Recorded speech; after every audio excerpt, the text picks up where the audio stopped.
जब ज़िंदगी बिखरने लगे, जब आँखों से आंसू टपकने लगे, जब हौसले टूटने लगें, जब खामोशियाँ बयान से बाहर होने लगें और जब दिल दुख से भरने लगे, तब ज़रा सा रुकें और रुक के सोचें, हाँ कोई नहीं मगर रब तो है ना हमारे पास, और वो सबसे बड़ी ताकत है।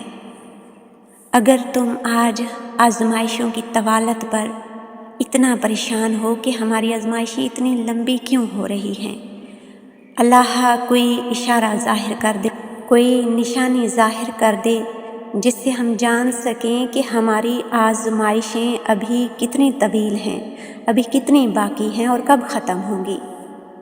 यकीन रखो, आजमाइशें तवील तो हो सकती हैं लेकिन दायमी नहीं, यानी हमेशा के लिए नहीं हो सकती।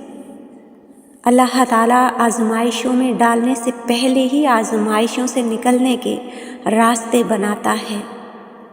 अल्लाह की राह बज़ाहिर जो तुम्हें कांटों से भरी नज़र आती है, मगर दर हकीकत इत्मीनान और सुकून की दौलत से भरी पड़ी है। जानते हो, ये जो ज़िंदगी है ना, ये आजमाइशों का एक समंदर है। किसी से अल्लाह ताला लेकर आजमाता है तो किसी को देकर आजमाता है, बेतहाशा देकर आजमाता है। बस कहीं सब्र की और कहीं शुक्र की आजमाइश होती है।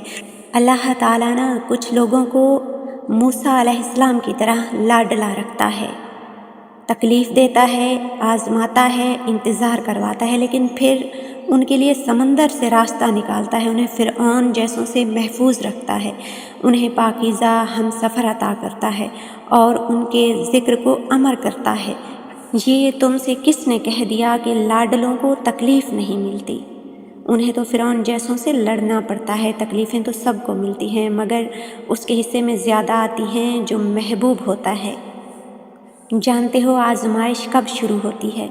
आजमाइश तब शुरू होती है जब कोई चीज़ जान से ज़्यादा प्यारी हो जाती है, इतनी प्यारी कि खुद से भी ज़्यादा मोहब्बत हो जाती है। फिर अल्लाह उस मोहब्बत का इम्तिहान लेता है। आखिर तुम उस चीज़ के लिए कितना सब्र कर पाते हो, किस जुनून की हद तक पहुंच पाते हो, और सबसे बढ़कर ये कि तुम अल्लाह की रज़ा में राज़ी रह पाते हो। अल्लाह को तुम्हारी इबादतों की ज़रूरत नहीं है, उसकी इबादत के लिए सारा जहान है। वो तो बस तुमसे मोहब्बत चाहता है।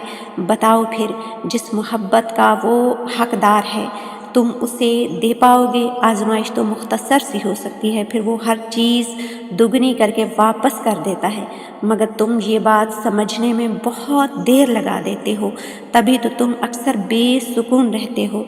इम्तिहान तो तभी ख़त्म होता है जब तुम आगे बढ़ना सीख जाते हो। जब तुम पर कोई आजमाइश आए तो जान लो कि ये इशारा है अल्लाह की तरफ से कि अब अच्छे आमाल का वक्त आ गया है। अब तुम्हें अल्लाह की तरफ पलटना है। अब तुमने अल्लाह की बारगाह में नेक आमाल सरअंजाम देने हैं। अब अल्लाह ने चुन लिया है तुम्हें, वो तुम्हें अपने करीब करना चाहता है। जान लो, आजमाइशें वक्ती होती हैं। जितनी जल्दी आजमाइश से मायूस होने की बजाय अल्लाह की तरफ रुजू करोगे ना, उतनी जल्दी आजमाइश से दस्तबरदार भी हो जाओगे। एक बात हमेशा याद रखो, हज़ारों मसाइल का एक ही हल है, वो है तवक्कुल। जहाँ तवक्कुल हो ना, वहाँ शिकवे नहीं होते। जहाँ तवक्कुल हो वहाँ दिल कभी बेसुकून नहीं होता। अगर फिर भी लगता है कि हिम्मत बाकी नहीं, तो जान लो अब तुम्हारी आजमाइश ख़त्म होने वाली है।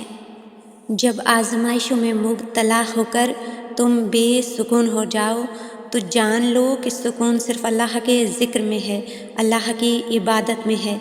इबादत का वक्त बढ़ा देना। अल्लाह ताला फरमाते हैं, जो मेरा ज़िक्र ज़मीन पर करता है मैं उसका ज़िक्र आसमान पर करता हूँ। वो रब थाम ले तो कोई चाहकर भी नहीं गिरा सकता। बस तुम यकीन के साथ अल्लाह से मांगते रहना। जानते हो यकीन क्या है? जब इंसान बुरी तरह से हार जाए और फिर दिल से आवाज़ आए, कोई बात नहीं, अल्लाह पाक है ना। बस तुम हिम्मत मत हारो, دعا مانگتے رہو تب تک جب تک جواب نہیں مل جاتا۔ جب وہ تمہیں صبر کی انتہا کو لے آیا ہے تو یقین رکھو آزمائش اب ختم ہونے والی ہے، اور پھر تمہیں ہر اس چیز سے نواز دیا جائے گا جس کے لیے تم راتوں کو اٹھ اٹھ کر جھولی پھیلایا کرتے تھے۔ جانتے ہو تمہارا آزمائش میں مبتلا ہونا کیوں ضروری تھا، تمہارا ٹوٹنا کیوں ضروری تھا؟ یہ بتانے کے لیے کہ اللہ کے سوا تمہارا کوئی نہیں۔ تم جس سے بھی اللہ سے بڑھ کر امید لگاتے ہو اس کے ہاتھوں توڑے جاتے ہو۔ اللہ تعالیٰ نے اپنی مقدس کتاب قرآن مجید فرقان حمید میں یہ واضح الفاظ میں فرما دیا ہے، اور مکڑی کے جالوں سے بھی زیادہ کمزور ہوتے ہیں یہ دنیا کے سہارے۔ بس تمہیں توڑنے کا مقصد تکلیف میں مبتلا کرنا نہیں بلکہ اپنے رب کی پہچان کروانا ہوتا ہے، اور جب تم اپنے رب کی پہچان کر لیتے ہو تب اس کی رضا میں راضی رہنا بھی سیکھ لیتے ہو۔ پھر وہ رب اپنی رضا میں راضی رہنے والوں کی رضا بھی کبھی ادھوری رہنے نہیں دیتا۔ بس وقت کو تھوڑا وقت دو، صبر کرو، چیزیں واپس اپنی جگہ پر آ ہی جاتی ہیں۔ جانتے ہو ہماری زندگی میں آنے والی اور ہونے والی ہر چیز میں اللہ کی مصلحت ہے۔